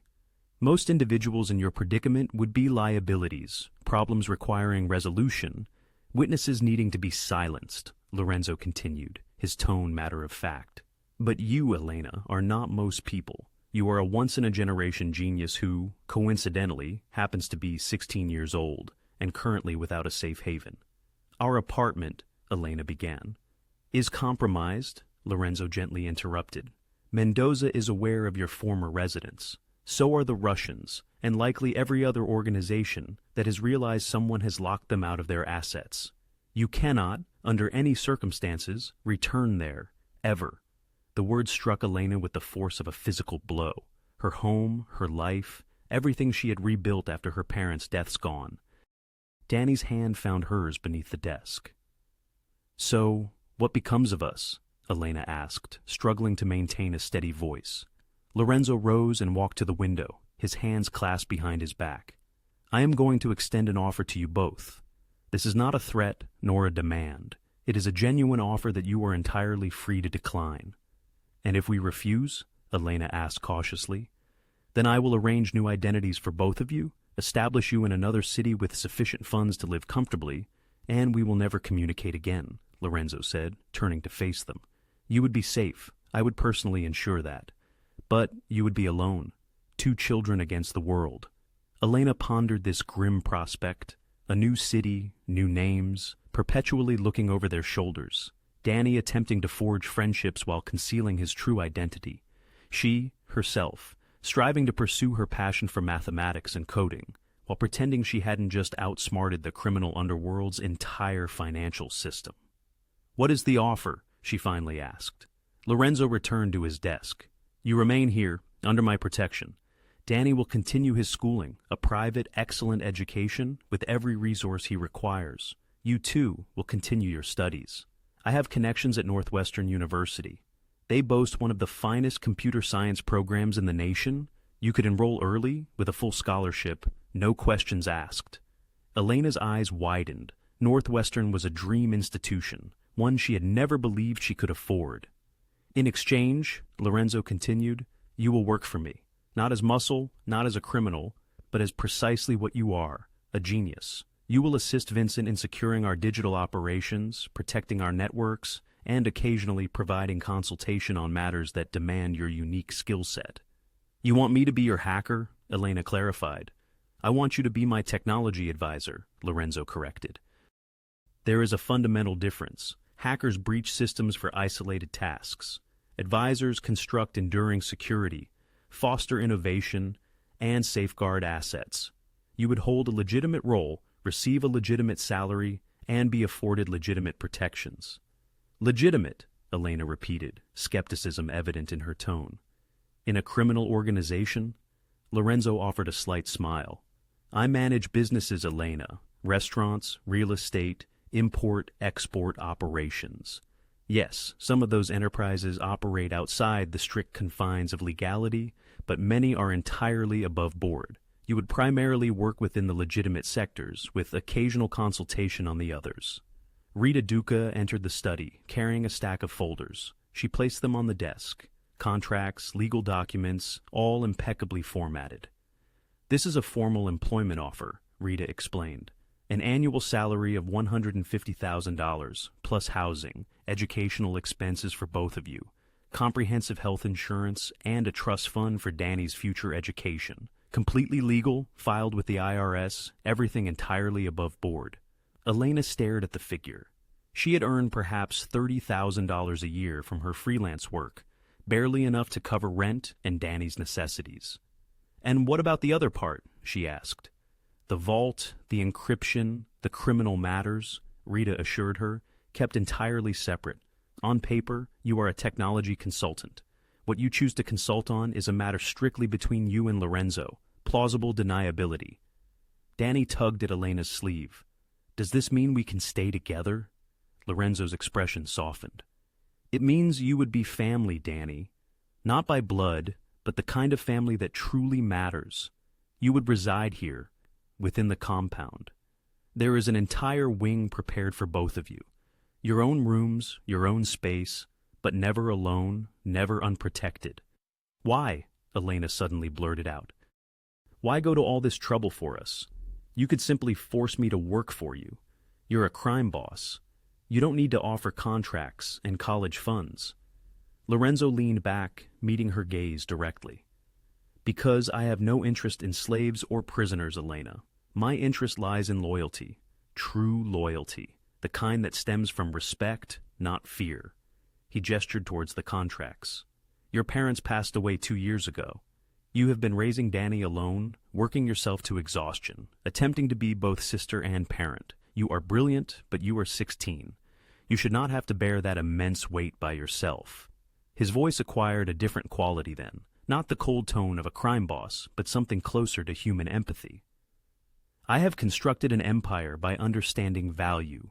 And you, Elena, you are the single most valuable asset I have encountered in 30 years.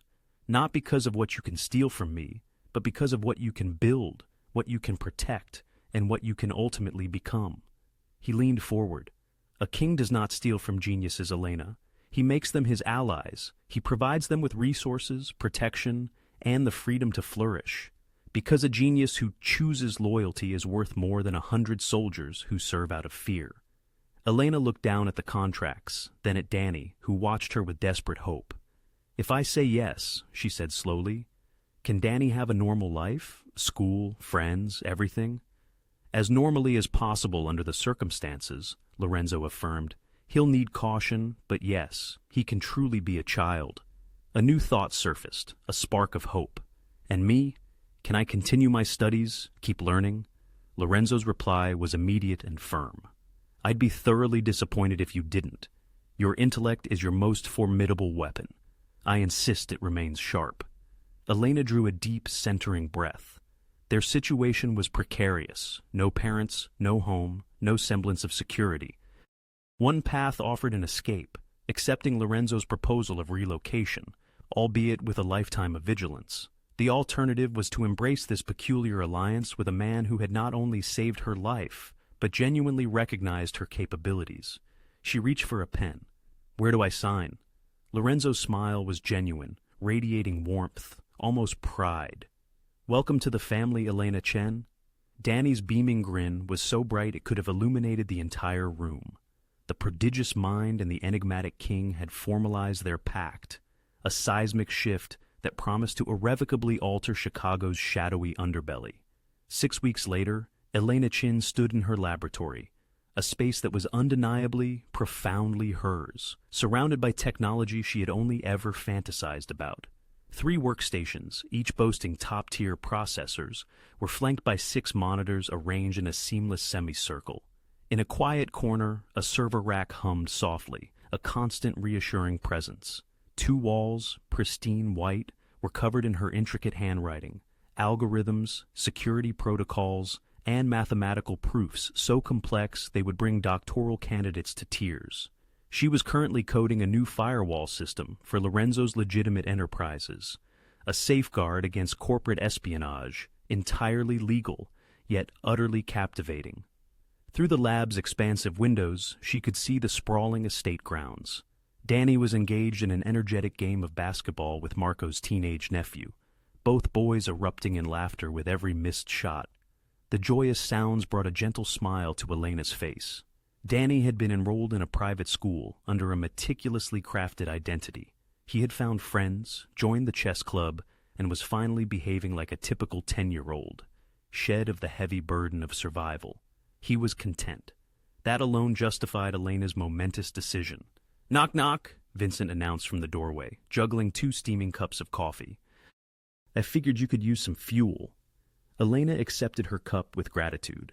Vincent had evolved into a blend of colleague and older brother, patiently guiding her through advanced cybersecurity techniques, while simultaneously absorbing her innovative approaches to problems that had stumped him for years. "How's the firewall progressing?" he inquired. "Almost complete. This design should be impervious to anything less than state-level hackers." She pulled up her code, displaying its elegant architecture, multi-layered authentication, quantum-resistant encryption, and adaptive response protocols. Vincent whistled softly in admiration.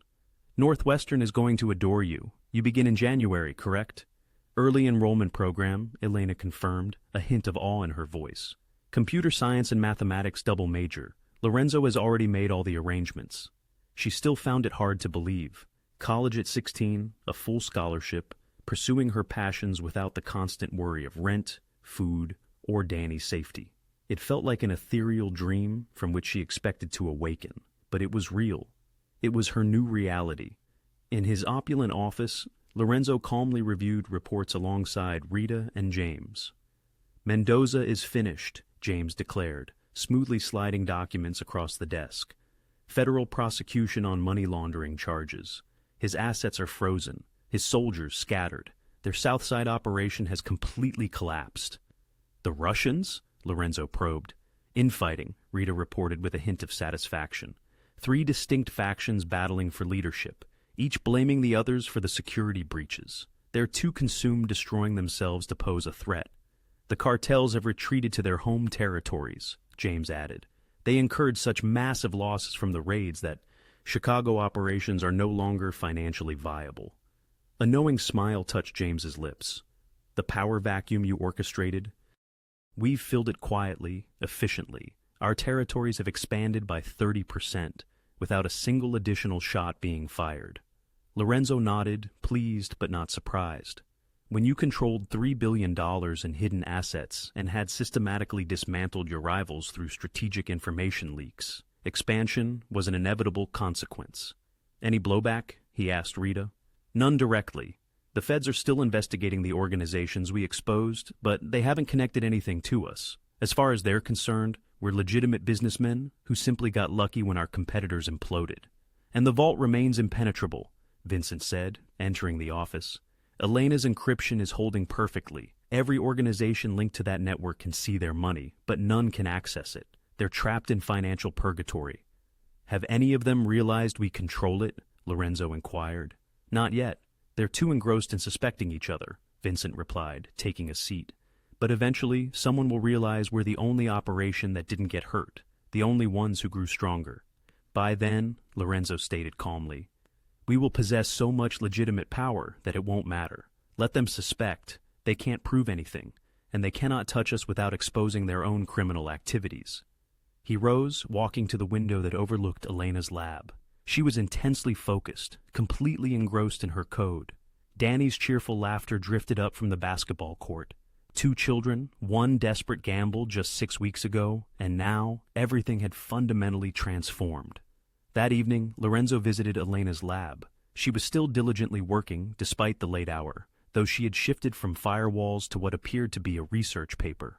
"Homework?" he asked, a hint of amusement in his tone. Elena startled slightly, then smiled. "Preparation for Northwestern. I'm writing a theoretical paper on quantum encryption vulnerabilities." "For fun?" Lorenzo repeated, genuinely amused. "Most 16-year-olds watch movies for fun. Most 16-year-olds aren't me." She meticulously saved her work and turned to face him. "Did you need something?" "Just checking in." Lorenzo settled into one of her lab chairs, expensive, ergonomic, the finest money could procure. "How are you settling in?" "It's strange," Elena admitted. "Good strange, but strange nonetheless. A mere month and a half ago, I was struggling to pay rent and constantly worried about keeping Danny fed. Now, I have a state-of-the-art laboratory, an acceptance to college, and a crime boss who asks about my homework." "Life's full of surprises," Lorenzo remarked dryly. Elena laughed, a genuine, unforced sound. She had been doing that more often lately. The haunted look that had shadowed her eyes in those initial days had receded, replaced by something lighter. Perhaps hope, or simply a deep sense of security. "Thank you," she said quietly, "for everything, for saving me, for protecting Danny, for giving us this life." "You earned it," Lorenzo replied. "You confronted Chicago's criminal underworld armed with nothing but your intellect and emerged victorious. That commands respect." "We both won," Elena corrected.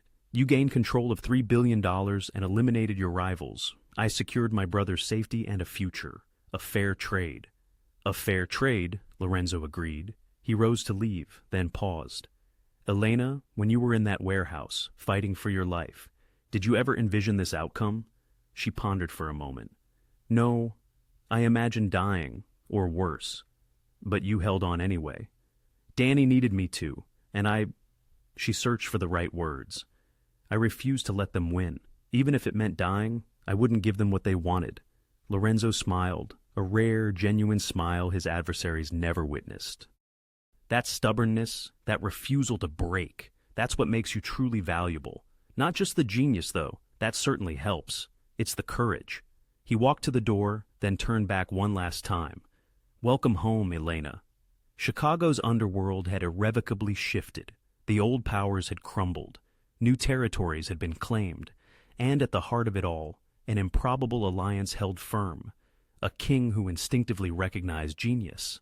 A prodigy who had discovered protection and purpose. And a 10-year-old boy who had gambled everything on a legend and triumphed. Lorenzo Vitali had acquired the most invaluable asset of his career. Elena and Danny Chen had found a family, and Chicago had attained a new balance of power, forged not through violence or fear, but through intellect, audacity, and the extraordinary bonds created when a desperate child pleaded for a king's help. Sometimes, the most perilous alliances are the ones no one anticipates. And sometimes, those alliances change everything.